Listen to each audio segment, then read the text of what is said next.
Nicolás, ¿estás con micrófono? Sí, estoy con micrófono, cámara estoy sin, pero Dale. micrófono perfecto. ¿Me puedes hacer tu Gracias. oración para partir esta clase? Sí, encantado. Padre Santo, gracias por esta oportunidad para escudriñar tu palabra. Ayúdanos, por favor, bendícenos y hágase tu voluntad por sobre todas las cosas. En tu santo nombre, amén. Amén. Gracias, Nicolás. Vamos a hacer una clase hoy día de historia. Espero no ser latero, porque la historia a veces, muchas veces está calificada como latera. Pero yo encuentro apasionante la historia en general y esto en particular. Voy a, voy a compartirles una presentación que he preparado, pues se las mando. Vamos a hablar de la historia de la Confesión de Westminster. En estas clases hemos estado bien enfocados en torno al tema de las confesiones, los credos, todo este articulado doctrinario que la Iglesia cristiana ha desarrollado desde el primer siglo, y le hemos ido dando poco a poco un énfasis hacia lo que son nuestras confesiones como reformados calvinistas. De hecho, la última clase, que es la próxima semana, que la va a hacer Pablo Bertrán, ya va a ser una primera mirada general sobre la mirada doctrinaria de la Confesión de Westminster, cuestión que vamos a retomar a partir del próximo año, con más detalle. Pero nos parecía muy importante, antes de poder entrar ya en doctrina, tener una mirada de contexto histórico. Muchas veces nos saltamos esta parte, y la verdad es que siempre que lo revisamos nos damos cuenta que es importante. Cuando incluso leemos la Biblia y hacemos interpretación bíblica y tratamos de entender mejor lo que hay ahí, entender el contexto histórico de lo que ocurre mientras eso está siendo relatado siempre nos ayuda mucho. No significa que los mensajes sean eh, temporales. Nosotros creemos que los mensajes bíblicos son para nosotros, para hoy día, o sea, van más allá del tiempo en el cual fueron, en el cual ocurrieron los eventos. Pero entender el contexto histórico nos ayuda, nos da una mirada. Y respecto de la Confesión de Westminster, es riquísimo estudiar un poco nuestra historia, nuestra herencia, nuestra identidad. Es bueno saber de dónde venimos, es bueno saber por qué nosotros hacemos tanto énfasis. Todos los domingos leemos una pregunta del Catecismo de Westminster. ¿De dónde viene esto? ¿Qué es esto de Westminster? ¿Por qué es tan importante? ¿Ven la presentación? Sí, se ve. Perfecto.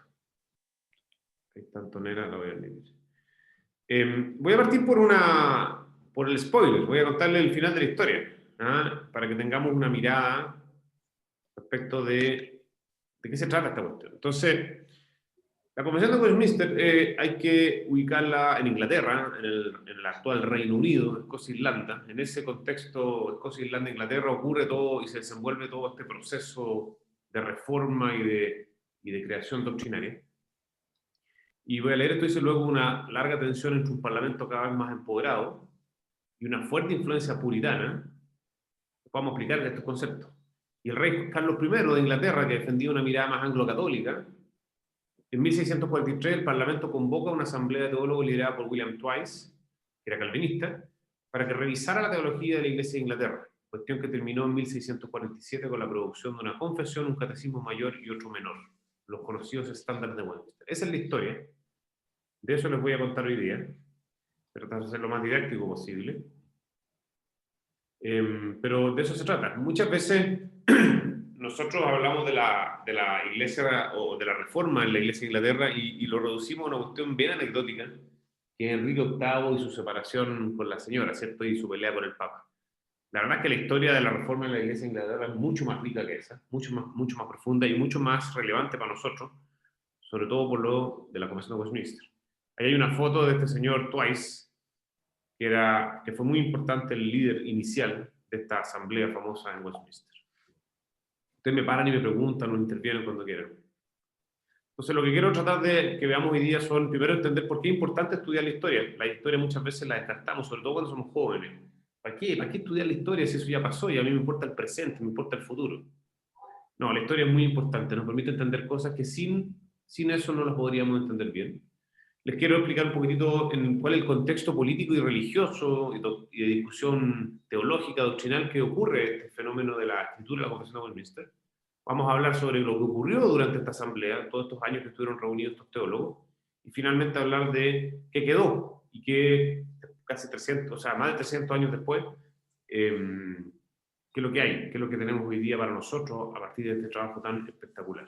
Aquí hay una foto de estos documentos de esa época donde se iban plasmando, y aquí ya esta es la carátula de la asamblea propiamente, del resultado de la asamblea propiamente tal, y ustedes pueden el concepto, dice Advice of the Assembly of Divines, se traduce como teólogo, dice en la asamblea de los teólogos, que funcionó en Westminster, que es un lugar físico, una iglesia, una abadía, y que fue mandado por el Parlamento inglés, y dice abajo, concerning a confession of faith, o sea, para producir una confesión de fe. Y interesante, vamos a hablar de estas cosas, abajo dice, with the quotations of text of scripture annexed, o sea, con referencias a la Biblia.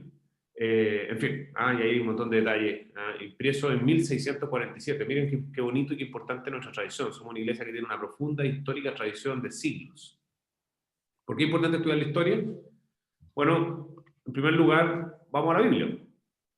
Dice, acordaos, Isaías 46, 9, dice, acordaos, no lo puedo leer porque tengo encima una pantalla, ahora sí, acordaos de las cosas pasadas desde los tiempos antiguos, porque yo soy Dios, y no hay otro Dios, y nada hay semejante a mí. Acordaos de las cosas pasadas desde los tiempos antiguos. O sea, la historia es relevante desde la Biblia. Y por eso muchas veces estudiamos la historia del pueblo de Israel, la historia de la tradición cristiana.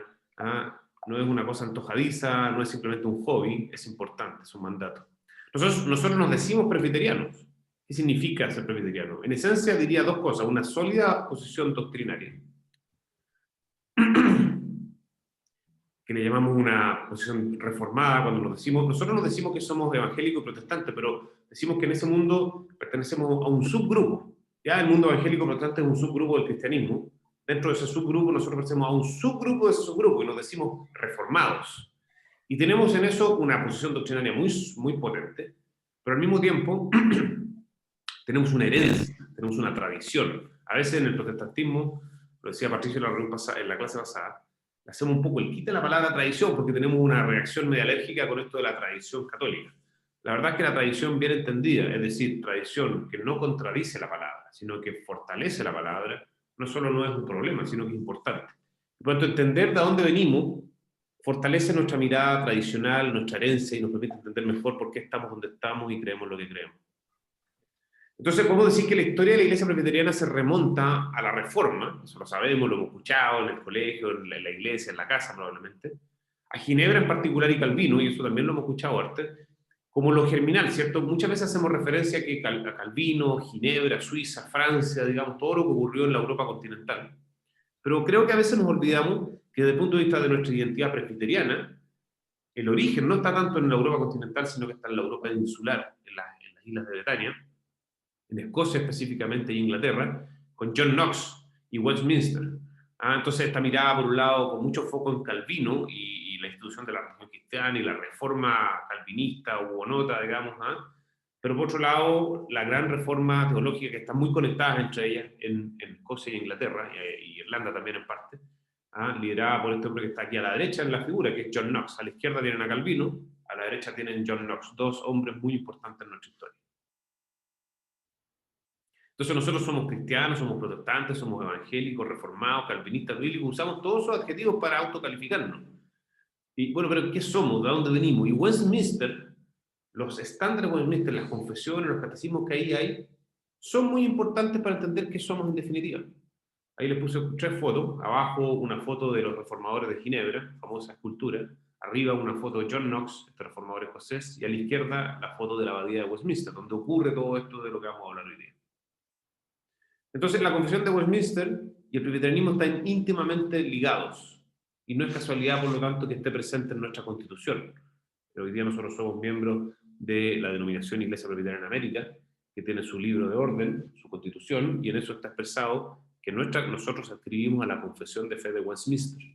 Esa es la confesión por excelencia que nosotros reconocemos, que está subordinada a la Biblia, como hemos estudiado en clases anteriores. Por lo tanto, la Biblia sigue siendo la palabra inerrante de Dios, pero en estos esfuerzos que hemos discutido en estas clases de tener una interpretación común, de tener una mirada común respecto a lo que entendemos ahí está revelado, Westminster tiene una posición de privilegio única en toda nuestra tradición presbiteriana, histórica y actual. Y por lo tanto, cuando nos decimos presbiterianos, cuando somos miembros de una iglesia presbiteriana como la nuestra, entendemos que lo que está expresado en Westminster es la revelación explicada. Y consensuamos eso. Y por lo tanto entender el contexto histórico de por qué se llegó a lo que se llegó. A veces leemos artículos en la confesión y no los entendemos bien, hay elementos que tienen un carácter histórico, entonces, porque no es la revelación bíblica, es una interpretación humana. Entonces, si entendemos cómo ocurrió todo esto, en qué contexto, podemos entonces aprovechar mejor este maravilloso texto de Westminster. En 1 Pedro 3:15 dice, si no santificad a Dios el Señor en vuestros corazones, y estad siempre preparados para presentar defensa con mansedumbre y reverencia ante todo el que os demande razón de la esperanza que hay en vosotros. Dice, estad preparados, estad siempre preparados, ¿para qué? Ante todo el que os demande razón de la esperanza que hay en vosotros. Nosotros tenemos una esperanza, nosotros creemos en la vida eterna, creemos que hemos sido escogidos, que somos salvos, y que en esta vida seremos prosperados, seremos santificados y alcanzaremos la gloria eterna y viviremos eternamente en gozo con el Señor. Creemos eso profundamente, lo testimoniamos, lo sentimos, eso nos hace vivir distinto. Bueno, ¿cuánto podemos defender eso frente a una pregunta?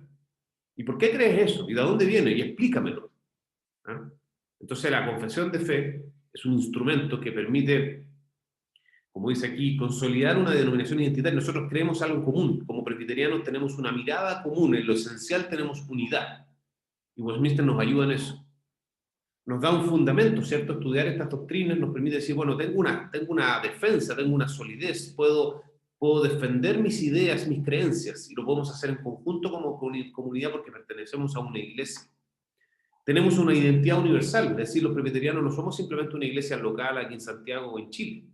Podemos conversar con un presbiteriano en Corea, en Singapur, en Estados Unidos o en Colombia, y vamos a tener una identidad común. Pertenecemos a una corriente, a una historia. Y ha proyectado a la iglesia por los siglos, porque la confesión de Westminster, que se termina en 1647, como vamos a ver, ha permanecido en el tiempo hasta los días de hoy, y ha sido tremendamente influyente, como vamos a ver, para la creación y proyección de muchas iglesias y denominaciones, no solo en Escocia y en Inglaterra, donde surgió, no solo en Estados Unidos, donde floreció, sino que en todo el mundo hoy en día. Entonces, ¿cómo entendemos las doctrinas bíblicas más importantes? Tenemos la Biblia, ¿cierto? Pero habemos muchos cristianos que tenemos acceso a la Biblia e interpretamos cosas distintas. Cuando hablamos de la predestinación o la doble predestinación, lo que entendemos nosotros, distinto a lo que entiende un arminiano, distinto a lo que entiende un católico, distinto a lo que entiende un luterano. Y entonces vamos a tener que ir siempre a la Biblia, que no es sistemática, a buscar los versículos y volver a pensar y volver a reinterpretar, o vamos a aprovechar este acervo histórico-cultural de cientos de teólogos por cientos de años trabajando y pensando, interpretando, y llegando a una verdad sistematizada que hoy día nos facilita las cosas para poder pensarlas, estudiarlas, reestudiarlas y poder defender nuestra mirada. ¿Podemos entonces darle un significado a qué significa ser presbiteriano o la palabra presbiteriano es simplemente un apellido? Y tal como muchas veces nuestros apellidos, la verdad es que no tenemos idea de dónde vienen, qué significan y por qué, y simplemente lo usamos porque nos permite ser reconocidos de alguna manera. O versus el que dice, no, yo quiero entender por qué me digo presbiteriano y qué significa, cuál es mi identidad, de dónde venimos, de dónde surge esto. Cómo se conecta nuestra realidad actual, los desafíos que tenemos como iglesia, como creyentes en Cristo, como personas que vivimos en un mundo secular, con esta historia de 4 siglos maravillosa de Westminster. Y por qué esto fue importante para la historia de nuestra iglesia y determinó, de acuerdo a la sabia providencia del Señor, su presencia, el devenir de las cosas, especialmente para nosotros. Entonces, ¿qué tiene que ver la confesión de fe de Westminster y nosotros, hoy día, aquí y ahora, y mañana lunes, cuando nos enfrentamos a los desafíos de la vida? La historia es importante y tenemos que, entonces, entender mejor el surgimiento y el origen de todas estas cosas. Bueno, he tratado de explicarles, pero los convencido con razones bíblicas, con razones de sentido común, de que es importante para nosotros entender el desarrollo histórico de la confesión de Westminster, que es la que declaramos como nuestra confesión de fe. Bueno, ¿cómo surge esto? ¿Cuál era el contexto histórico? Porque el contexto histórico hace casi 4 siglos atrás era bastante distinto al que nos toca vivir hoy día. Primero, era un mundo de monarquías. Las monarquías hoy día son prácticamente inexistentes, están en extinción, pero no solamente están en extinción, las que siguen existiendo, como en Inglaterra, como en Suecia, como en España y otros lugares, tienen un carácter completamente distinto al que tenían en los siglos XVI y XVII. Aquí, por ejemplo, la definición de lo que se entendía por monarca de Inglaterra en esos tiempos. Dice, Defender of the Faith and Supreme Governor of the Church of England. ¿Se dan cuenta la importancia del monarca? O sea, era el defensor de la fe y el principal gobernador de la iglesia. O sea, no era un rol decorativo como es hoy día la monarquía en muchos países. Tenía un rol central, no solo respecto del país en general, sino específicamente respecto de la fe. O sea, había una íntima conexión entre el poder político, expresado por la monarquía, y la fe. Hoy día a nosotros nos parecería locura, ¿cierto? El mundo hoy día dice una cosa es el poder político y otra cosa es lo que las personas quieren creer y no tiene que haber conexión ninguna entre esas dos cosas, ¿cierto?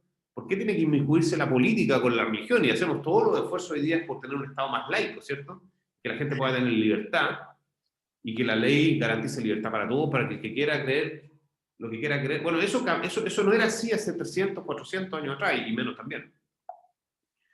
Estamos hablando de un tiempo de monarquías absolutas. ¿Qué significa absolutas? Monarquías que tenían total y absoluto control. Después de eso vino la evolución de las monarquías y se transformaron en monarquías democráticas, republicanas, ¿cierto? Y después empezaron a desaparecer las monarquías. Pero estamos hablando aquí de un tiempo en que estamos en la cola del tiempo de las monarquías absolutas. Es decir, el monarca, el rey, la familia real, la dinastía real, tenía todo el poder absoluto respecto de lo que ocurría en un país. Y esto venía del concepto de que la posición del monarca era una posición divina. Era Dios el que ponía a estas personas. Porque hoy día es inexplicable. Uno dice, sobre todo nosotros que vivimos en un país en que no hay monarquía, es decir, ¿cómo es posible que un país pueda tener un rey y que ese rey le herede eso a su hijo? Y que ese hijo tenga una prevalencia sobre toda la sociedad sin que haya sido elegido. Simplemente es el hijo de alguien. Esa cuestión hoy día nos cuesta comprenderla. Bueno, es bueno estudiar la historia y entender que había una lógica, y la lógica era que el rey se entendía como alguien puesto por Dios. Y por lo tanto, como era puesto por Dios, no era cuestionable. Y por lo tanto tenía un poder absoluto. Y entonces había una fusión entre el concepto del Estado y la Iglesia, y las religiones eran conceptos nacionales. Entonces los países discutían la religión como hoy día se discute la Constitución en Chile. Así como hace tiempo atrás se discutía la educación superior gratuita o no gratuita, o se discuten los impuestos, o hoy día si vamos a hacer un Estado plurinacional, o vamos a reconocer los pueblos originarios, y todo lo que se discute hoy día como conceptos fundamentales de lo que somos como país. En ese tiempo, la religión estaba metida en todo eso. Y los monarcas tomaban una posición, decimos, nosotros somos un país católico, o nosotros somos un país protestante, y todos los que están debajo mío se tienen que hacer, y en ese tiempo nadie decía, no, ¿y dónde está mi libertad? No existe, no. Bueno, entonces, íntima conexión entre el poder religioso, la política, el control de la religión, una íntima y permanente vinculación, pocas libertades religiosas, y la religión como un aspecto central de la vida de las personas y de la política. O sea, la religión era discutida en el Parlamento. Fíjense que aquí vamos a hablar de que el Parlamento inglés llama a hacer una confesión de la Iglesia, aunque hoy día es bastante poco competitivo. Ese es el contexto en el cual están ocurriendo estas cosas. Aquí una breve sinopsis muy, muy sintética de Inglaterra, de los reyes. Entonces tenemos esta foto que probablemente es la que ustedes conocen, la de Enrique VIII, que en 1534 se enoja con su señora, se quiere separar, la Iglesia Católica no le permite esto porque no estaba permitido el divorcio, y los manda toda la punta al cerro y dice, yo me voy a separar igual. Entonces rompe con la Iglesia de Roma, y surge esta nueva Iglesia, ¿cierto? Él se declara como jefe supremo de la Iglesia, antes lo era el Papa, ahora dice, no, a partir de ahora yo soy el jefe supremo de la Iglesia de Inglaterra, crea esta nueva Iglesia, pero que doctrinaria y conceptualmente sigue siendo, si no igual, casi igual. Ahora es una especie de iglesia católica romana, pero independiente de Roma. Entonces, muchas veces se dice Enrique VIII fue el que reformó la iglesia de Inglaterra. Eso no es cierto, o no es cierto en el sentido profundo del concepto. Tal vez uno podría decir, bueno, él gatilló esto a partir de una necesidad personal.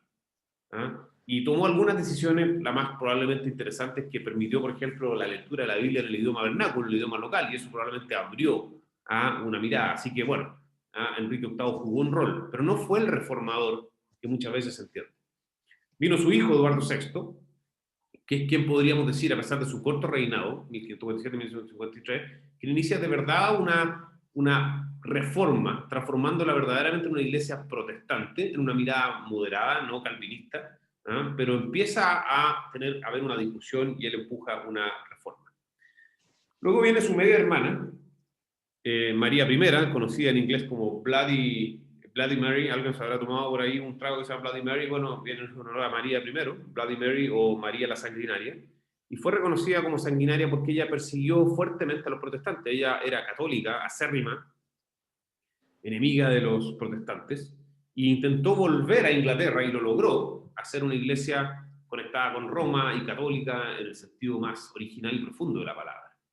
Pero para su desgracia tampoco vivió mucho tiempo, y lo que logró corregir no tuvo la fuerza suficiente. Entonces vino la hermana de Eduardo, media hermana de María Bloody Mary, quien tenía una mirada protestante y siguió la tradición de su hermano Eduardo VI, y retomó esta reforma al protestantismo, y es quien de alguna manera consolida ya a Inglaterra y de alguna manera las islas circundantes, en una posición ya reformada, en esta mirada pseudo-católica, anglo-católica, en esta tensión que hay de empezar a decir, bueno, hay cosas que no nos hacen sentido en lo más profundo y las vamos a reformar, y por lo tanto se empieza a instalar el protestantismo ya como un camino sin regreso en Inglaterra.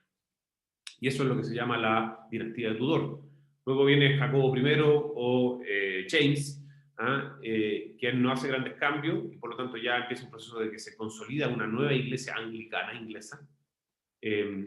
Carlos I, con el cual nos vamos a centrar mucho, porque es donde se produce la tensión final que desemboca en esta asamblea de Westminster, y Carlos II, que intenta recuperar una mirada más católica, lo vamos a comentar más adelante, y finalmente donde se consolida en Inglaterra, no así en Escocia, este camino intermedio que persevera hasta el día de hoy. La iglesia anglicana, dependiendo del país, pero en Inglaterra particularmente, es una cosa intermedia.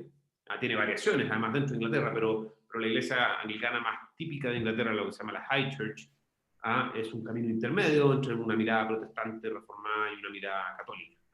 Y esto se produce en este ciclo de tiempo, en un ir y venir entre miradas más filocatólicas, más filoprotestantes, un cruce con influencias calvinistas puritanas, un regreso a los orígenes católicos, en fin. Y en esta iteración, idas y venires y miradas distintas de los distintos reyes, en un periodo de 100 y 150 años y un poco más, se produce entonces esta consolidación. Y es en ese contexto en el que, bueno, estos últimos tres reyes, es una nueva dinastía, la dinastía Stuart o Estuardo, y entonces en este contexto se produce esta conversación. Entonces hay un contexto de desencadenante político personal, en primer lugar, Enrique VIII. Esto surge por un dolor personal de un rey en particular, pero en un contexto, no es solo eso. La gente dice, esto se reduce que el tipo estaba enojado. No, no, no, hay un contexto, primero, Inglaterra es una isla, está separado del continente, y tenía un poder suficiente y una mirada independentista de Roma. Había muchos que se sentían incómodos con esto de depender de Roma.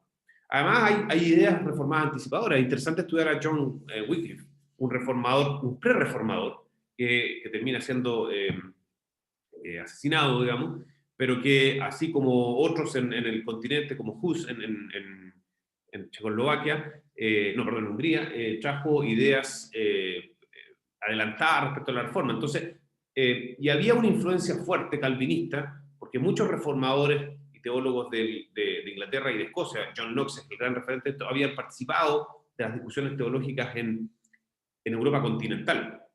Entonces, no es solamente, para entender bien, que un día en la mañana el rey Enrique VIII se enojó con la iglesia de Roma y decidió romper y se produce una transformación de la iglesia de Inglaterra. No, no, no. Aquí hay un contexto, como siempre la historia es más compleja que lo que uno estudia en el colegio cuando se aprende un dato para que te vaya bien en la prueba.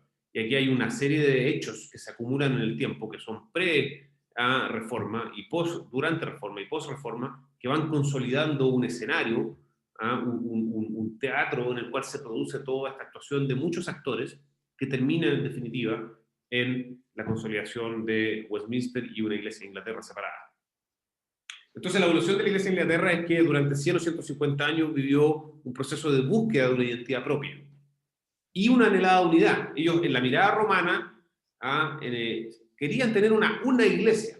Esto de tener varias iglesias independientes, como hoy día el mundo protestante, era una cosa que no les cabía en la cabeza. Entonces, se separaron de Roma, buscaban una identidad propia, pero buscaban una cierta unidad. Y entonces, tuvieron que vivir entre 100 y 150 años iterando en torno a cosas que tenían una fuerte herencia católica, una fuerte herencia de una raigambre histórica fuerte en lo ritual, por ejemplo, en los significados, en los símbolos. Por ejemplo, se dice que no me recuerdo bien cuál de los reyes, creo que Isabel I, a pesar de que era bastante protestante, seguía usando el crucifijo. Porque no es tan fácil de la noche a la mañana abandonar aquellas cosas con las cuales creciste, con las cuales son símbolos importantes personales. Entonces, hay una herencia católica. Por otro lado, hay una influencia de un movimiento protestante muy fuerte en Europa. Europa se está transformando, está Lutero, está Calvino, están todos los reformadores en Europa del Norte, en Holanda, en Francia, en Suiza, en Alemania y todos los países nórdicos, en fin. Entonces, hay un momentum. Hay una fuerte tendencia en un énfasis calvinista que viene desde Ginebra específicamente, donde hubo muchos teólogos ingleses o británicos que participaron y que luego volvieron a la isla. Y también hay corrientes de otro tipo, los arminianistas, que no son católicos, son protestantes, pero que tienen ideas más intermedias entre la mirada calvinista y una mirada romana. Y en ese contexto, entonces, en estos 100, 150 años, se produce un proceso en el cual distintos liderazgos, distintos reyes, como ya les conté, y un parlamento que tiene cada vez más poder, y una situación política complicada, porque nunca hay que olvidar que aquí la religión es uno a uno con la política. Esto no es una discusión teológica pura, aquí es la vida de la sociedad, la política, los actores políticos, las personas, la sociedad. La religión era muy relevante. Entonces la Iglesia de Inglaterra transitó por un camino que la llevó erráticamente y vacilantemente entre un anglo-catolicismo y un calvinismo, pasando siempre por estados intermedios de reforma moderada y arminiana. Bueno, una de las cosas, voy a avanzar más rápido porque me quedan pocos minutos, y todavía no llegamos a Westminster. Los 39 artículos fueron, y son hoy día, la Confesión de Fe de Inglaterra. Este fue el primer ejercicio, lo voy a pasar rápido, pero básicamente la Iglesia de Inglaterra quiso tener una primera Confesión de Fe, que la logró en 1571, que son los 39 artículos, y que es la confesión de fe actual de la Iglesia de Inglaterra y la Iglesia Anglicana. Si ustedes van a la Iglesia Anglicana en Chile, van a encontrar los 39 artículos como referencia de fe. Y aquí está un poco la historia. Ustedes pueden repasar este PowerPoint después con calma. Pero por otro lado, había una fuerte influencia calvinista en el reino, porque habían ideas prerreformadoras, porque había muchos teólogos que habían estudiado a Calvino, habían teólogos que habían estado con Calvino. John Knox fue un pupilo de Calvino y estuvo en Ginebra con Calvino y vuelve a la isla británica, y entonces se produce toda una influencia fuerte de calvinismo, que es lo que dice aquí. Y entonces estamos en un contexto en que una iglesia que se está reformando, que se está buscando una identidad, que produce una primera declaración de fe que se llama los 39 artículos, pero en presencia de una fuerte influencia calvinista, empieza a hacer preguntas más sustantivas. Entonces aparece el puritanismo, que es una corriente calvinista, que tuvo mucha fuerza en Estados Unidos, son los que llegan luego a Nueva Inglaterra, a lo que hoy día es Massachusetts y toda la zona de la costa este-norte de Estados Unidos, y que inician este nuevo país, Norteamérica, y que con una fuerte tradición calvinista influyen, pero en este tiempo están todavía en Inglaterra, una parte de ellos al menos, y encuentran que esta reforma de Inglaterra es muy tibia, es muy pobre, dicen. Ellos son esencialmente presbiterianos y congregacionalistas, calvinistas, en doctrina. Dicen, aquí todavía hay demasiada influencia política sobre la iglesia, todavía este es un tema demasiado político, tiene que ver con poderes, con reyes, con conexiones con el continente. La liturgia y las creencias todavía están excesivamente contaminadas por nuestra herencia católica. Todavía no entendemos bien que aquí hay que optar por una mirada calvinista. Y en fin, hay una serie de cosas que los puritanos rechazan y empiezan a molestar, digamos, empiezan a protestar, empiezan a influir. Y por lo tanto fueron importantes influenciadores en el desarrollo de la Iglesia de Inglaterra en el siguiente siglo, en el siglo XVI, que es cuando sale Westminster, ¿cierto? En el siglo, XVII, en el siglo XVI, estamos hablando de Enrique VIII, los 39 artículos, una iglesia que se separa de Roma, pero más bien anglo-católica, con mucha herencia, y en el siglo XVII, una pregunta más a fondo, de una reforma más profunda tipo calvinista. Estos puritanos finalmente arrancan a Nueva Inglaterra y producen un cambio en el mundo, que tiene que ver con nosotros, por ejemplo, pero la gente a veces no sabe que, por ejemplo, Harvard University y también Yale y Princeton fueron iglesias fundadas por calvinistas, y que hoy día les queda poco o nada de eso, pero originalmente este es el efecto que tuvieron. Y entonces, en Escocia, mientras tanto, Escocia iba más rápido. Escocia ya en 1560 había declarado en el Parlamento, en ese tiempo el reino era uno solo entre Inglaterra y Escocia, Escocia tenía su propia monarquía, y había mucha conexión con Inglaterra, por supuesto, pero en 1560 ellos ya estaban suficientemente influidos por una reforma más calvinista, y habían declarado lo que se conoce como la Confesión Escocesa, que es una especie de confesión pre-Westminster, muy interesante estudiarla. y había adoptado su confesión de fe, su primer libro, había convocado a la primera asamblea general para gobernarse a sí misma, una iglesia que ya se había independizado de Roma definitivamente y con una mirada más profunda de reforma que la de Inglaterra. Y por lo tanto, y esta iglesia que también tuvo devenires entre una cosa más política y una cosa más doctrinaria, pero una iglesia ya más presbiteriana, vecinos de Inglaterra fueron fuertes influenciadores. Y entonces, la iglesia escocesa prestó un permanente apoyo a la iglesia de Inglaterra y fue muy relevante, como lo vamos a ver a continuación en Westminster. Porque, mientras tanto, Inglaterra tenía, por un lado, esta cosa más profunda, había gente, teólogos, creyentes, que estaban en una discusión más de fondo respecto de una necesidad de una reforma verdadera, inspirada en la palabra de Dios y basada en la doctrina verdadera, pero había muchos otros, como ocurre siempre, que estaban mirando esto como una cuestión política, lucha de poder en medio de una guerra civil, vendrá una guerra civil, reyes que opinan una cosa respecto a otro, conexiones con continentes, entonces había que ser amigo de España o de Francia, o no. Entonces se mezcla acá lo de fondo con lo político, y la Iglesia de Escocia entonces fue un gran influenciador en aportar en la primera faceta, en la mirada de fondo.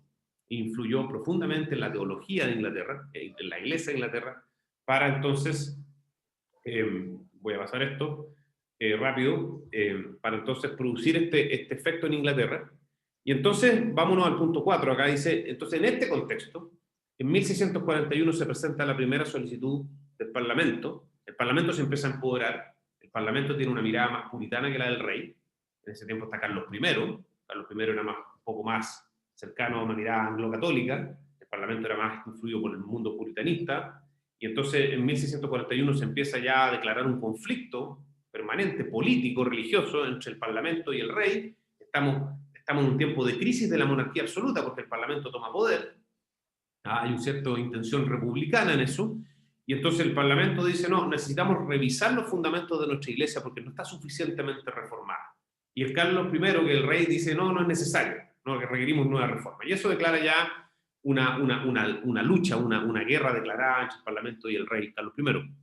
Entonces, en medio de muchas turbulencias políticas, recientes tensiones entre el Parlamento, que tiene cada vez más poder, y una monarquía cada vez más cuestionada por su absolutismo, que ya está en un proceso de entrar en guerra civil, en 1643, Tito, y aquí entramos a Westminster, el Parlamento inglés, con una fuerte influencia puritana, convoca a la Asamblea de Westminster para, abro comillas porque esto es textual, defender la pureza de la doctrina de la Iglesia anglicana contra todas las falsas calumnias y difamaciones. Interesante frase porque eso refleja lo que estaba en discusión en ese minuto.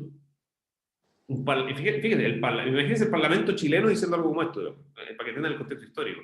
El Parlamento inglés diciendo necesitamos convocar a teólogos, a sabios, a expertos en Biblia, para que nos puedan decir definitivamente cuál es la doctrina que tenemos que tener en la Iglesia anglicana, porque no la tenemos.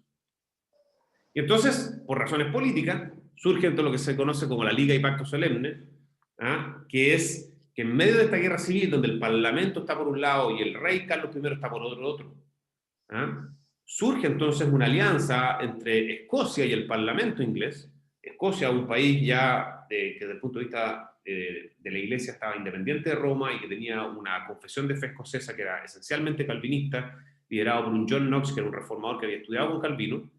Entonces, en la búsqueda de la unidad y en la búsqueda de la influencia mutua, se firma este convenio entre el Parlamento escocés, perdón, entre el Parlamento inglés y Escocia, para lograr una unidad de la iglesia en Bretaña, y para tener un apoyo político para respaldar a este Parlamento que tenía una debilidad política porque Carlos I estaba hablando con Irlanda. Entonces se produce una lucha político-religiosa, como ha ocurrido muchas veces en la historia de la humanidad, y a través de esta firma, este convenio, se fortalece la idea de la necesidad de que el Parlamento reforme la iglesia para asimilarla a la postura escocesa, que era una iglesia ya definitivamente calvinista, presbiteriana, tal como la conocemos hoy día.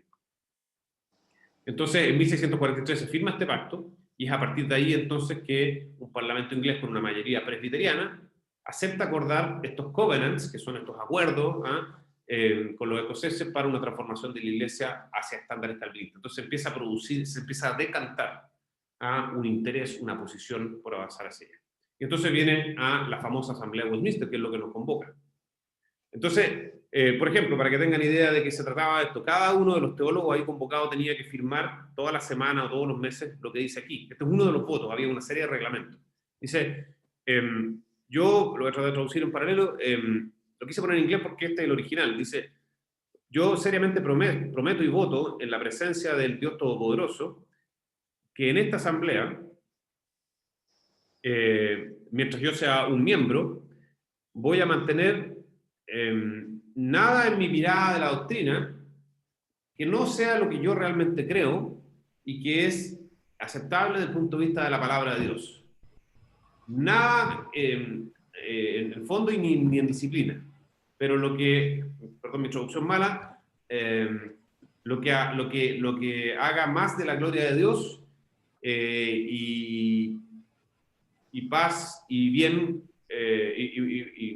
con su iglesia. Bueno, perdón la traducción mala, pero en el fondo lo que está diciendo acá es que todos firmaran y decían esto de un acto de conciencia, de que trataban de distinguirse de la política.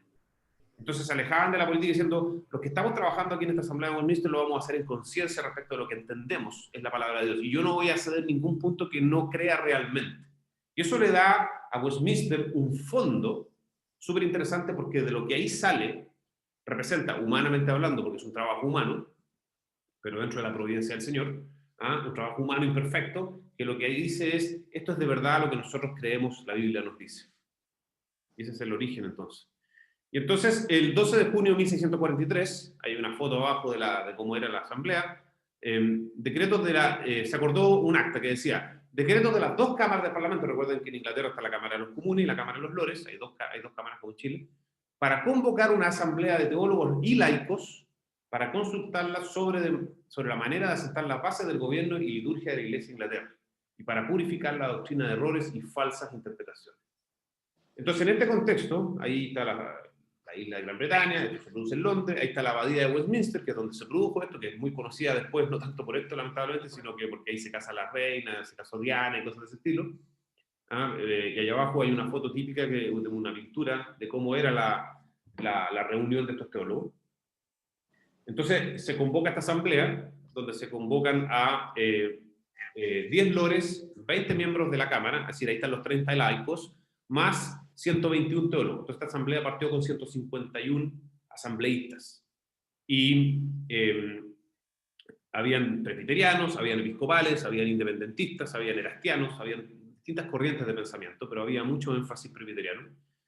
Algunos tuvieron problemas porque los episcopalianos, que eran los anglicanos, los de la Iglesia Escocesa, tenían algunas dificultades porque no podían rebelarse contra el rey. Recuerden que el rey Carlos I estaba en contra de esto, y el rey, y de alguna manera la Iglesia Anglicana depende del rey. Entonces había un problema para ellos de participar en esta asamblea, porque su jefe no los dejaba, digamos, y podían entonces humanamente perder los privilegios. Por otro lado, la Iglesia Escocesa participó activamente y envió a grandes teólogos, y algunos anglicanos o episcopalianos que participaron se terminaron. Bueno, entonces, la primera tarea fue discutir los famosos 39 artículos, que era la confesión de fe, que en ese minuto existía en la Iglesia de Inglaterra, los 39 artículos. Pero luego de eso, la cosa avanza, producto de esto que se firmó con Escocia, en el intento de unificar a las iglesias en una mirada doctrinaria presbiteriana, y entonces se va más allá y se profundiza, y se empieza a trabajar entonces en una estructura para una iglesia común para Escocia, Inglaterra e Irlanda, que eran estos compromisos políticos con Escocia. Y después de muchos acuerdos y debates, el 3 de diciembre de 1946 se presentó al Parlamento la confesión, la que fue devuelta para que se agregasen notas marginales probando cada parte de la escritura. Ustedes han visto que la confesión de fe, lo han visto en las clases anteriores, tiene notas bíblicas en cada una de sus afirmaciones. Eso no era así originalmente.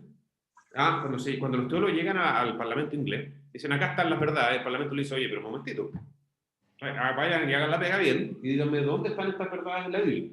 Y por eso hoy día nosotros tenemos en cada una de las afirmaciones de la confesión y en cada una de las preguntas del mayor y el menor catecismo, uno o más versículos que indican dónde uno puede ir a encontrar lo que ahí se está afirmando. Eso fue una pedida adicional al final del Parlamento inglés.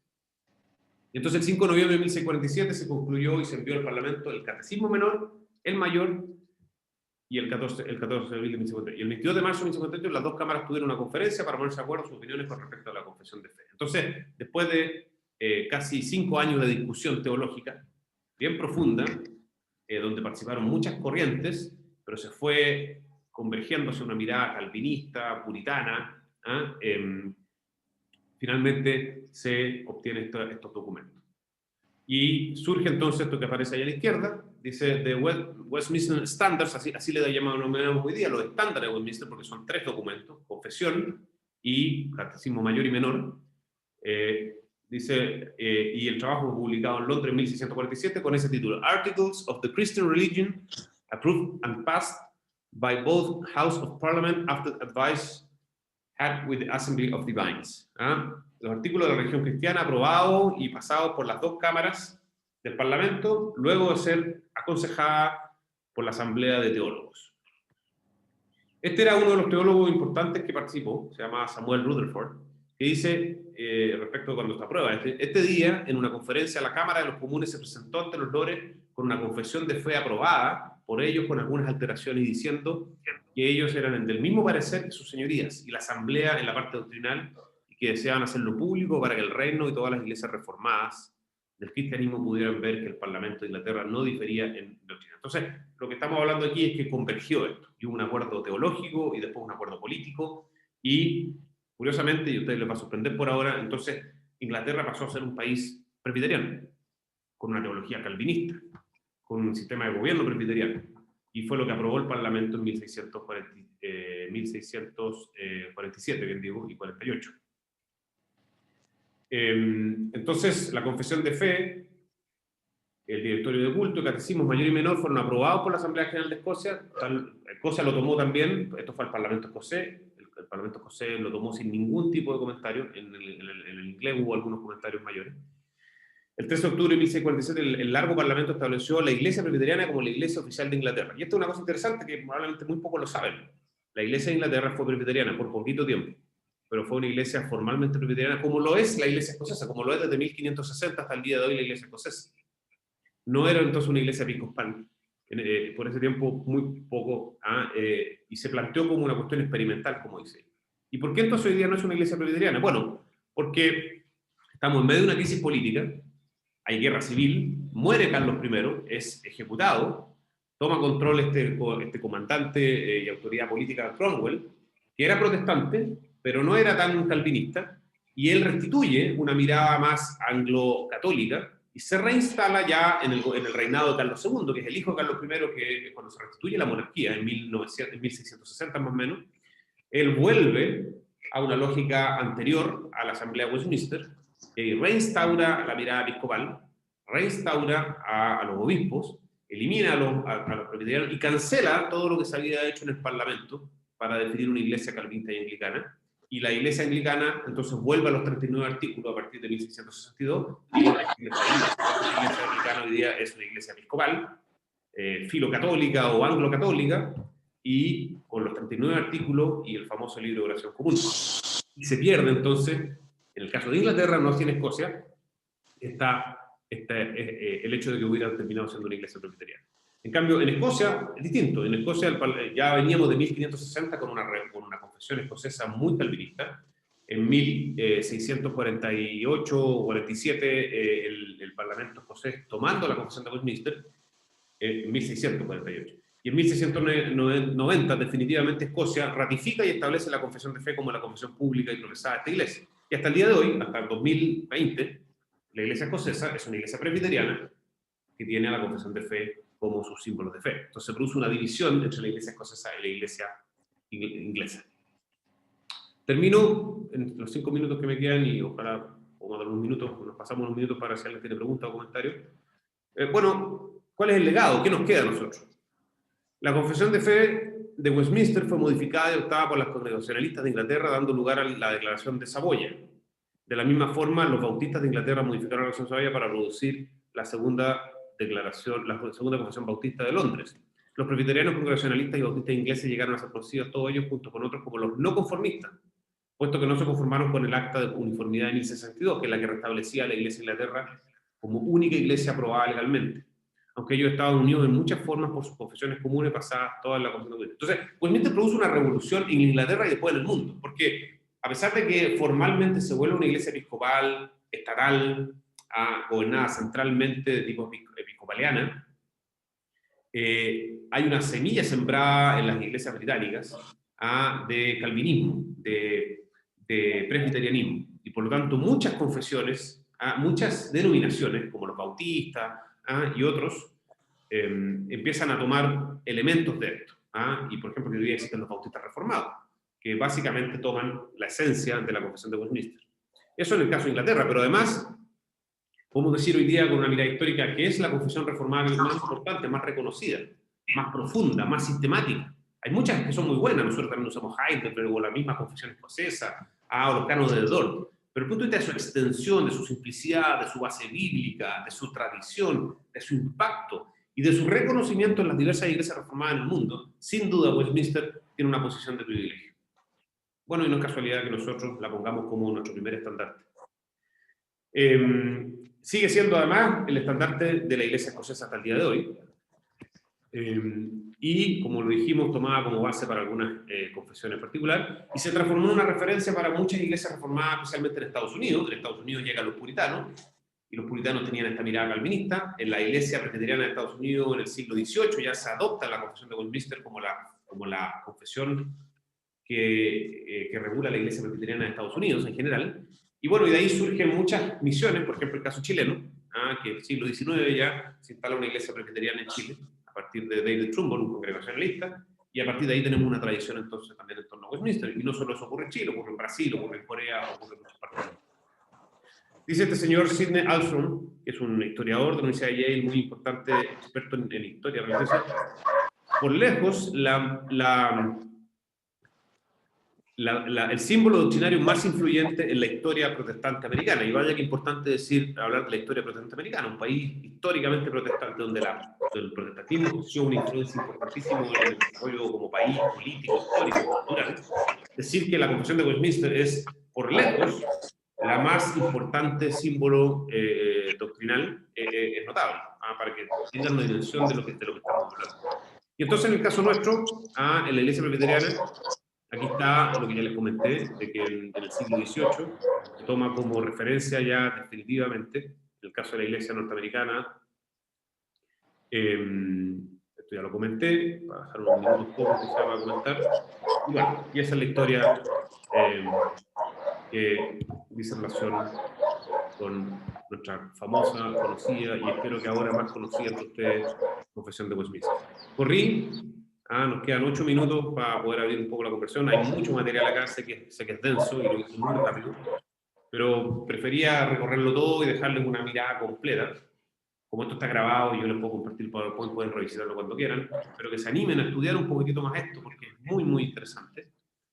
Y bueno, como ven, cierro con lo primero. Nuestra historia como iglesia presbiteriana, nuestra historia confesional, es profunda, produjo impacto mundial, estuvo en torno a una guerra civil en Inglaterra, fundó a Estados Unidos, marcó lo que es la tradición de la iglesia reformada en el mundo. Fue producto de una discusión profunda y contundente de teólogos muy importantes. O sea, demos la importancia de lo que tenemos en mano, demos la importancia a la tradición y a la herencia que tenemos en nuestras manos, no es una cosa menor, no es una cosa circunstancial. Y de ahí venimos, y de ahí somos. Entonces, cuando en el curso de catecúmeno o a la hora de hacer declaración de fe para transformarse en miembro hacemos énfasis sobre la confesión de Westminster, o cuando en nuestra Constitución le damos tanta importancia a Westminster, o cuando todos los domingos leemos una pregunta de los catecismos, no es por joder, como se dice. Hay algo histórico, fundamental, pero por sobre todas las cosas espiritual. Esto no es historia por historia, esto no es doctrina por ensayo intelectual. Esto es fe. Y estos son elementos importantes que nos han heredado nuestros antepasados por la providencia de Dios, que nos ayudan a entender mejor quiénes somos, qué creemos, para dónde vamos y de dónde venimos. Nicolás, levantaste la mano. Daniel, primero, gracias porque creo que el tema es súper bueno, de verdad. Y quería hacerte una pregunta, no sé si quizás lo manejes, pero algo que a mí me llama siempre la atención es la diferencia principalmente de Escocia, o sea, sobre todo en atención a la historia de Escocia, de cómo Escocia no ha tenido una decadencia moral o una decadencia como sociedad tan grave o tan grande como la que ha tenido el resto del mundo. Tenemos un amigo, algunos que estamos acá, que venimos de Cristo Rey, por ejemplo, conocemos a Israel Guerrero, que está allá. otros hemos tenido la bendición de estar allá y se puede ver en la sociedad escocesa, que no ha tenido esa decadencia, que se ha estado marcado o de alguna manera la influencia del presbiterianismo sigue ahí, vigente. Yo quería preguntarte si tú sabías o tenías alguna noción de por qué esa diferencia tan grande, a pesar de que los dos en algún momento partieron igual o estaban igual, por qué esa diferencia tan grande entre Inglaterra y Escocia.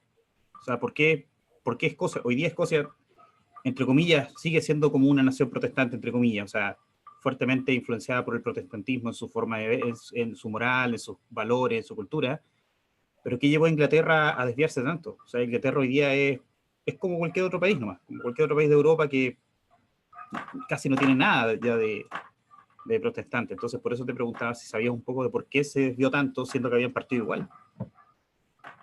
Bueno, tal vez la explicación tiene que ver con lo que conversamos hoy día, no lo sé, pero efectivamente Escocia, por esos misterios del Señor, terminó siendo un país que abrazó con mucha más claridad y fuerza doctrinas más fundamentales, que nosotros consideramos que son más fundamentales.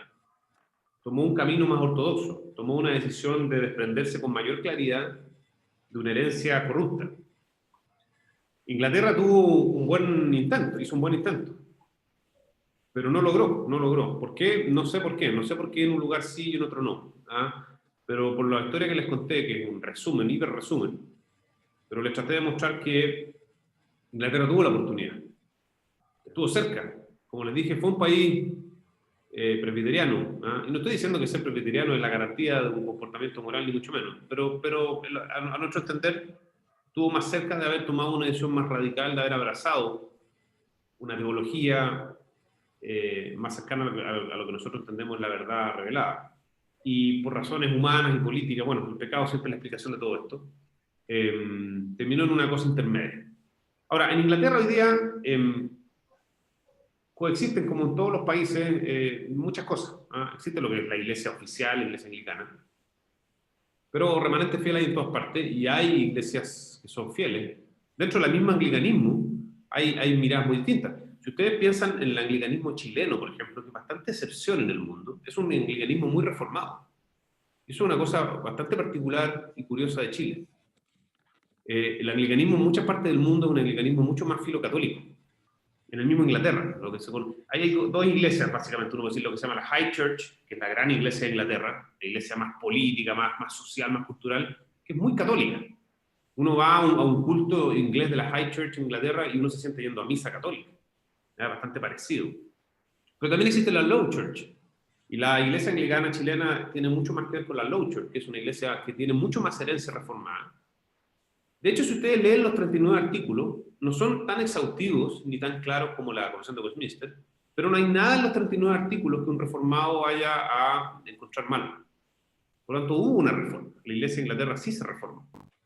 Pero no fue lo suficientemente lejos, creemos nosotros, para producir el cambio que sí se produjo en Escocia. Ahora, tampoco soy tan optimista hoy día respecto de Escocia ni de cualquier país, porque incluso en un país escocés que tiene algunos elementos de los que tú mencionas, los niveles de secularización son tremendos, son altísimos, incluso en Escocia también. ¿Ya? Hoy día la cantidad de personas que profesan... Lo que pasa es que la iglesia escocesa, el Kirk, que se llama, es el nombre que le llaman a la iglesia escocesa presbiteriana, el Kirk, K-I-R-K. El Kirk es la iglesia oficial de Escocia.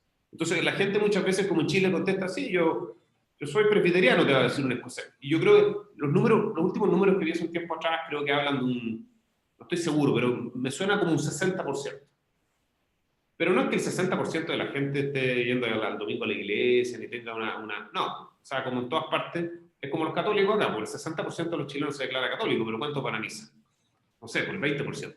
En Escocia no es muy distinto en eso, Nicolás, y no pretendo decepcionarte con esto, pero creo que en Escocia va en un proceso de secularización como la mayoría de los países, como es Estados Unidos también, un país cada vez menos protestante, que cada vez va perdiendo más su raigambre histórica, cultural.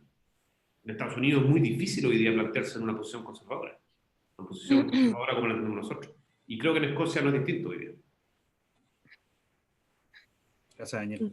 Daniel, ¿influye en ello la separación de la iglesia y Estado para como dejarse de aprobar confesiones y seguir reformándolas? ¿O crees que ya no es posible? Es una pregunta súper interesante, da para largo. Ha habido discusiones teológicas, filosóficas, históricas, dentro incluso de los protestantes. Los erastianos, por ejemplo, que creían que el Estado tenía una cierta supremacía sobre la Iglesia. Y ahí se produce una discusión entre Calvino incluso y Zwinglio en Ginebra, en Suiza, sobre esto. Y incluso hay artículos de la Confesión de Westminster que hablan sobre el rol del Estado y la Iglesia. Y esas fueron largamente discutidos. Incluso la Iglesia de Estados Unidos, la Iglesia Presbiteriana de Estados Unidos hizo modificaciones en esa parte a la Confesión de Westminster, porque piensen ustedes que los ingleses, irlandeses, escoceses que viajaron a Estados Unidos estaban muy traumatizados con el Estado. O sea, ellos arrancaron del Estado. Ellos querían desarrollar una vida puritana, no se les permitió, y viajan en el Mayflower famoso para fundar un nuevo Estados Unidos, y su gran tema era que ellos querían tener libertad respecto de... No querían tener monarca, ¿cierto? No querían tener un Estado, y por eso Estados Unidos tiene esta cosa histórica liberal en el sentido político de la palabra, no en el sentido teológico, de limitar mucho el Estado. La Constitución norteamericana es una constitución que en esencia lo que hace es que limita el poder del Estado y lo reduce. Eso ha ido cambiando en el tiempo en la práctica, pero originalmente los Founding Fathers, que se llaman Estados Unidos, lo que hicieron es, oye, estamos traumados con lo que pasa en Europa. No queremos un Estado que se meta en nuestras vidas, que nos controle, que nos defina lo que queremos creer, así que tenemos que separarnos del Estado. Entonces, la Iglesia Presbiteriana en Estados Unidos toma la Confesión de Westminster, pero no toma los elementos. Se revela a tomar aquellos elementos que hablaban del Estado como un elemento tutelador. Así que eso es interesante, habría que preguntarse qué diferencias produjo eso, porque en Escocia, por otro lado, fue todo lo contrario. En Escocia, hasta el día de hoy, sigue siendo la iglesia del Estado, es una iglesia del país. Hay una fusión ahí entre cada vez menos en la práctica, pero en teoría, digamos, hay una fusión. Yo diría que hoy día en el mundo moderno es impensable que los Estados puedan tomar decisiones en esa dirección. Va quedando un residual y ese residual va a mover cuanto más tiempo dura, digamos. Argentina, por ejemplo, un país que todavía no tiene separación en teoría del Estado y de la Iglesia. Nosotros nos separamos, el Estado se separó de la Iglesia en la Constitución del año 25 en Chile. O sea, ya llevamos casi 100 años con el Estado separado. Diría que es impensable en un mundo postmoderno que el Estado se va a entrometer en definiciones de las creencias de las personas. Yo en eso personalmente creo en la libertad personal, no, porque yo creo que al final nosotros creemos como protestantes, como reformados, que la elección no ocurre por... no es que los que estamos en la iglesia presbiteriana somos los salvos y los otros no. Así que esta no es una cuestión nominal. Muchas veces las cuestiones de este tipo tienen mucho más que ver con lo nominal que con lo real. Tiene que ver con lo que yo le decía a Nicolás sobre Escocia. En Escocia hay muchos presbiterianos, entre comillas, pero ¿cuántos son salvos en el sentido profundo de la palabra? ¿Tiene que ver con que haya una iglesia nacional? Yo creo que no. Yo creo que no. Entonces, yo personalmente me alejo de la mirada del poder del magistrado público respecto de la iglesia. En fin, pero es una conversación profunda e interesante. Daniel. ¿Sí, Pablo? Daniel. O sea, Nicolás. Pero sí, solamente una acotación ahí que yo estoy de acuerdo que si bien es muy difícil que hoy día el Estado se meta en lo que creen las personas, lo que yo veo al menos es que sí está pasando lo contrario. No lo contrario, sino que está pasando otro fenómeno, que es que, no sé si la sociedad o los medios o lo que sea, sí están empezando hoy día a coartar o censurar lo que nosotros creemos. Como un ejemplo práctico, hace unos días salió una noticia de que Facebook le bajó una predicación a Paul Washer de sus redes sociales, porque en su predicación él hablaba de que todos estábamos destituidos de la gloria de Dios por cuanto todos habíamos pecado. Entonces, como todos éramos pecadores, Facebook lo catalogó como discurso de odio y lo bajó. Y para mí eso es el principio, eso es el simple principio. O sea, el día de mañana ya no vamos a poder decir que hablar del pecado va a ser... No, ¿por qué estás hablando de pecado? Hablar de que necesitas a Cristo porque eres pecador va a ser discurso de odio. Yo creo que es para allá sí está yendo el mundo. No, yo eso lo comparto, Nicolás, pero déjame comentar un par de cosas sobre eso, que también es súper interesante. Yo comparto tu oración, creo que es muy evidente. Pero un par de comentarios sobre eso. Hace pocos días también fue sancionado un pastor alemán por hablar en contra del homosexualismo. Fue sancionado judicialmente. No sé en qué consiste la sanción, pero tuvo una sanción formal del Estado por haber planteado una mirada bíblica. El discurso de odio le dicen ellos, claro. Discurso de odio le dicen ellos. Claro. Ahora, ¿qué te comentaría yo? Yo tengo dos comentarios respecto a este fenómeno. Uno es que yo creo que es un fenómeno que es menos estatal y es más social. O sea, no veo tanto... Puede terminar siendo una cosa estatal en el sentido de que claro, se promuevan leyes que nos hagan la vida más difícil a los que creemos en estas cosas. Pero hoy día es un fenómeno que no tiene tanto que ver con que el rey haya instaurado, no, porque Facebook es una organización de personas privadas. ¿Ah? Y yo me encuentro con personas privadas en la calle que considerarían que lo que yo pienso es de odio. Entonces, es un fenómeno más cultural que una cuestión de organización legal, digamos. El primer elemento. Y segundo comentario es que, justamente por este fenómeno, es que yo creo, y esto es una opinión estrictamente personal, pero bueno, hay espacio para conversar cosas de opiniones más personales. Yo personalmente creo en sociedades más laicas en el sentido organizacional. Porque claro, si uno tiene el privilegio de nacer en Escocia, fantástico. Pero si nace en Arabia Saudita, entonces yo creo en ese sentido que los estados lo que tienen que hacer es resguardar las libertades.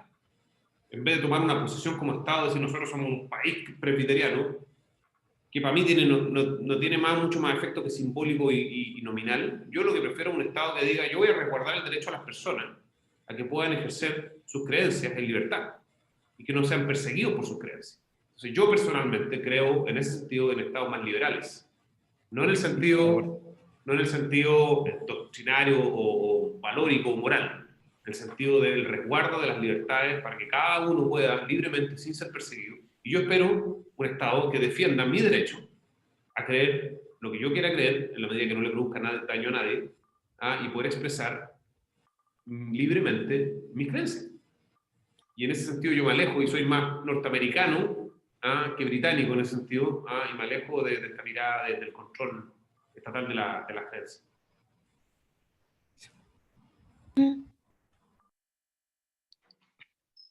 Bueno, no sé si estamos pasados, pero si alguien quiere algún comentario más o terminamos acá. Bueno, la próxima clase, que es la última del año, la va a hacer el presbítero Pablo Beltrán. A Pablo le pedimos que él hiciera... Tiene un tremendo desafío, porque tiene una hora para tratar de mostrarle a usted un recorrido muy general, muy panorámico, respecto de los 33 artículos. La Convención de Fe tiene 33 artículos. Y él tiene el desafío de en una hora poder decirle en general de qué se trata esta confesión y entrar ahora en la doctrina. Nos parecía cuando diseñamos estas 6 clases, creo que son de este año, que era importante que tuvieran una mirada del contexto, ¿cierto? De qué son los credos, qué son las confesiones, de dónde venimos, la reforma, y hoy día específicamente un poco de historia de dónde viene esta confesión en particular, que es tan importante. Y ahora estamos en condiciones y bien preparados, así bueno, metámonos ahora en papa y entendamos qué dice esta famosa confesión. Tan importante que ahora entendamos qué dice. Entonces yo espero que estas clases hayan provocado en ustedes el interés por, pues chuta, parece que es importante entenderle esta famosa confesión. La había mirado un poquito a huevo tal vez, la tenía puesto ahí en la parte de atrás de mis neuronas. Parece que hay que ponerla un poquito más adelante. Así que los invito a repasar estas cosas, a remirar, a estudiar. ¿Cómo no vamos a entender y estudiar las cosas que son importantes para nosotros como familia? Somos una familia, pertenecemos a algo, tenemos una historia. A más de alguno de ustedes les gustaría saber qué fue de su abuelo, qué fue el abuelo de su abuelo, de dónde venimos, y estudian la familia. Bueno, acá estamos hablando de cosas más profundas que esas, de cosas espirituales. Tenemos que saber nuestra herencia espiritual. Bien, le quería pedir a Antonella si nos puede despedir una oración. Sí, muchas gracias, Daniel. Amado Padre Celestial, gracias por esta reunión matutina, gracias porque tú nos levantas, Señor, para poder escuchar un poco más de la historia, Señor, de los fundamentos, Señor, de nuestra iglesia. Gracias porque tú has puesto tu Espíritu Santo, también tu sabiduría y todos los conceptos claros en el presbítero Daniel para que estos puedan ser provechosos para nosotros. Señor, muchas gracias por eso. Permítenos tener más interés, Señor, en las cosas que pertenecen a ti, y te pedimos que ahora podamos disfrutar como hermanos, Señor, el culto, que sea de bendición para todos nosotros, Señor. Te lo pido en el nombre de tu Hijo Jesús. Amén. Amén. Muchas gracias y los invito a seguir en el culto a las 11:30. Un abrazo a todos. Gracias. Chao, gracias. Gracias, Daniel. Bendiciones. Bendiciones.